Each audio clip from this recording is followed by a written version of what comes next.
যার মান প্রকৃতির সাথে ওরাও বাঁচুক, নবপ্রজন্ম এটাই শিখুক।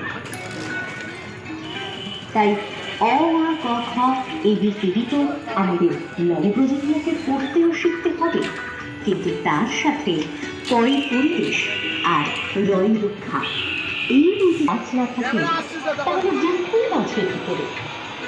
প্রকৃতি ও পরিবেশ রক্ষায় মৌমাছি থেকে শুরু করে একটা কীটেরও অবদান আছে। যদি ফুল ও ফল না থাকে তাহলে শুধু মানুষ কেন, এই বৃক্ষও থাকে না।